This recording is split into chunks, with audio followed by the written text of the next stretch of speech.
Hello and welcome to Local Edition. I'm Leslie Leyton. It wasn't that long ago that newspapers were reporting that the city of Stanton was dangerously close to a bankruptcy. Well, the city dodged that bullet, and the mayor is here now to talk about how the city's doing and what you're doing to stay financially solvent. Welcome, David Shawver. Great, thank you. It's my pleasure to be here with you today. I'm here representing not only myself, but the community and my city council.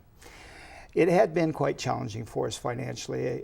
Like many municipal governments, we've been under a lot of stress with our budgetary concerns and woes. As you know, we had a loss of sales tax, incremental growth of our property tax, and the state kind of coming in and picking our pockets over the last couple of years. So we had to get real creative in balancing our budget. I'm proud to say that with the help of our city council and staff, we now have a 95% general fund reserve, which means that for every dollar that we have in the bank, it covers almost 90% of our budget that we're going to plan on using next year.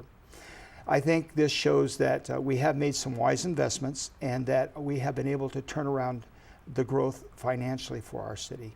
You know, when you hear about cities on the verge of bankruptcy, you assume that there's some level of recklessness going on in the city, but I hear from you that that really isn't the case, that there was a series of events that led up to it, and now the state is coming to you saying they want some more of your money.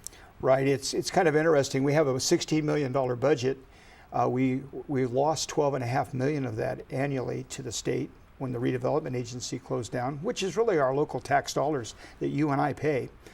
And the other thing that bothered me, I think, the most about that was that they continue to come back and borrow money, take our money, steal our money, or whatever you want. And we really can't stop them. Recently, we just found out they're asking for $9 million of our reserves from our general fund, which will again put us back in a very precarious position.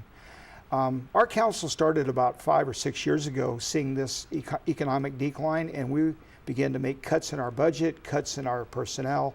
We reduced, out of our 50 city employees, we reduced it to 23. And we've made a lot of different measures. We were able to keep both our police and fire level services, but it's been a real struggle for us. And we'll continue to fight the good fight, but the state of California has made it very difficult. What do you see in the future? I think we're beginning to see a turnaround economically. We've developed some outstanding programs in Stanton. We have a business alliance which has supplanted our chamber, which is economically in decline. They weren't able to help us. We've been bringing in new businesses, which I think is very important to any community. We have a Walmart superstore coming in, which is going to be a real plus. 2 new restaurants. A couple of other majors that are considering coming to Stanton. So we've seen a lot of spark in our revenues from sales tax as well. We've had one of the greatest increases in our property values, almost 19%. Mm-hmm. So that helps. You also have the Neighborhood and Enforcement Task Force that you're hoping to come to terms with dealing with the homeless. Right. Actually, it started 2 years ago.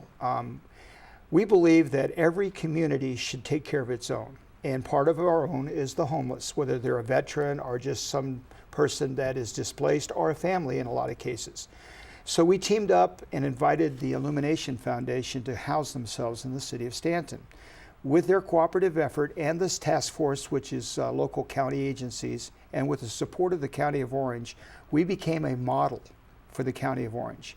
We have all but eliminated the homeless conditions for people in our city in 2 years. We were able to find them new jobs, we were able to find them work, and we were able to find them a new life, and we're very happy with that. Well, that's something a lot of cities wish they could do. We thank you very much, David Shawver, for being here. It's my pleasure. Today. Thank you. And thanks you for joining us. I'm Leslie Leyton.